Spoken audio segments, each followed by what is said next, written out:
ജയറാം പടിക്കൽ, മുരളീകൃഷ്ണദാസ്, പിന്നെ ലക്ഷ്മണ, മധുസൂദനൻ, ഇങ്ങനെയുള്ള പോലീസ് ഓഫീസറുടെ സാന്നിധ്യത്തിൽ വളഞ്ഞിട്ട് അവർ ചോദ്യം ചെയ്യുകയാണ്.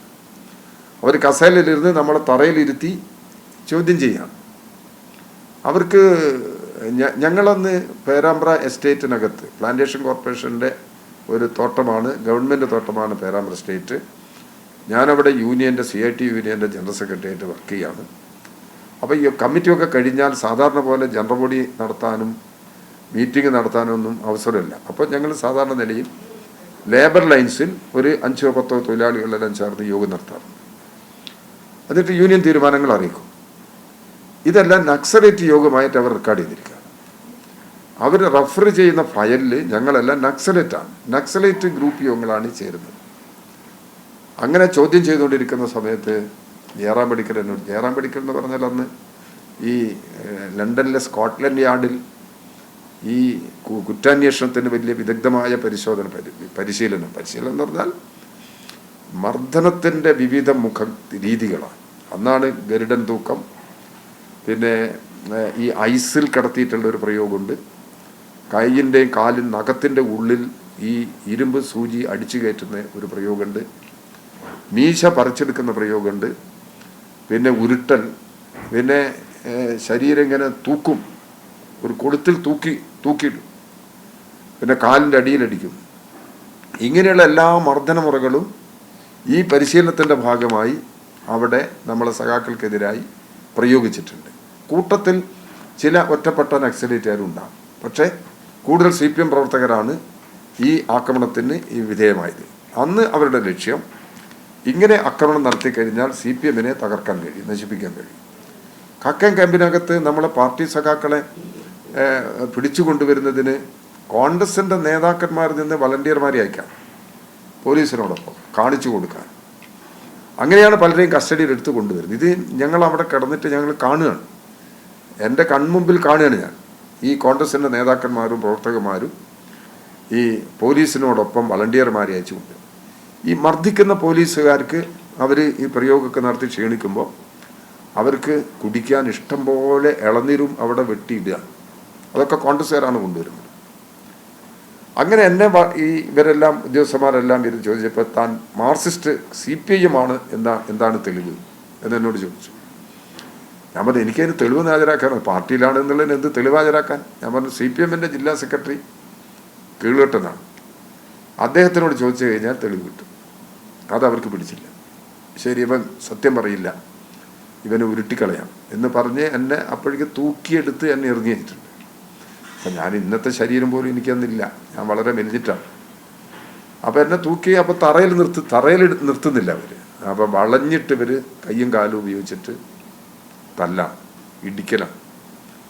അതെല്ലാം കഴിഞ്ഞ് അവശനായി ഞാൻ കിടക്കുമ്പോൾ എന്നെ അവസാനം എഴുന്നേൽപ്പിച്ച് ഇതുപോലുള്ള ഒരു ചുമരിൻ്റെ മൂലയ്ക്ക് എന്നെ ഇരുത്തി, മൂലയ്ക്ക് അഭിമുഖമായിട്ട്. അപ്പം ഇത് എന്നെ മർദ്ദിച്ച ഒരു പോലീസ് ഓഫീസർ എന്നെ പരിചയമുള്ള ആളാണ്, എനിക്കറിയാവുന്ന ആളാണ്, കൊയിലാണ്ടി സർക്കിൾ ഇൻസ്പെക്ടർ. ഞാനന്ന് കുടികിടപ്പ് സമരങ്ങളിലൊക്കെ പങ്കെടുക്കുന്ന സമയത്ത് നിരവധി കേസ് അന്ന് ഞങ്ങൾക്കൊക്കെ എതിരായിട്ട് വന്നിരുന്നു, കുടികിടപ്പ് വളച്ചു കിട്ടുന്ന കേസ്. അതിൽ പങ്കെടുത്തുകൊണ്ട് ഈ കേസിലൊക്കെ അവിടെ കൊയിലാണ്ടി പോലീസ് സ്റ്റേഷനും കൊയിലാണ്ടി കോടതിയായിട്ട് നിരന്തരമായി ബന്ധം. അപ്പോൾ എനിക്ക് പരിചയമുള്ള ഒരു പോലീസ് സർക്കിൾ ഇൻസ്പെക്ടറാണ്. അയാളിപ്പോൾ ജീവിച്ചിട്ടില്ല. അയാൾ എൻ്റെ പുറത്ത് ചവിട്ടി താളം പിടിച്ചുകൊണ്ടാണ് ഇളനീര് കുടിക്കുന്നത്. അപ്പം ഇളനീര് കഴിച്ച് അപ്പം ഞാനത് അവസാനിച്ചെന്നുള്ളൊരു സമാധാനമായിരിക്കുമ്പോൾ ഇളനീരിൻ്റെ തൊണ്ടെൻ്റെ പുറത്ത് വന്ന് പതിക്കുകയാണ്. അപ്പം ഇയാൾ എറിഞ്ഞതാണെന്ന്. അപ്പം എനിക്ക് ബോധമില്ലാതെ പിന്നെ എനിക്ക് കുറേ കഴിഞ്ഞപ്പോൾ പിന്നെ എപ്പോൾ ബോധം വന്നത് എനിക്ക് ഓർമ്മയില്ല. പിന്നെ കഴിഞ്ഞപ്പം കുറേ ബോധമായി, മറ്റു സഹാക്കളുടെ കൂട്ടത്തിൽ ആയി. ആ ക്യാമ്പിൽ കിടക്കുന്ന സമയത്ത് വേറൊരു അനുഭവം ഉണ്ടായി.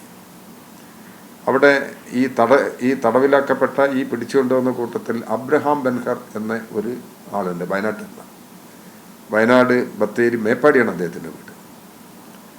അപ്പം അയാളിപ്പോൾ ഒരു പരിസ്ഥിതി പ്രവർത്തകനാണ്, ഇപ്പോൾ ജീവിച്ചിട്ടുണ്ടായ അത്ഭുതമാണ് അയാൾ ജീവിച്ചിരിക്കുന്നത്. ഇയാൾക്ക് നടന്നു പോകാൻ കഴിയില്ല.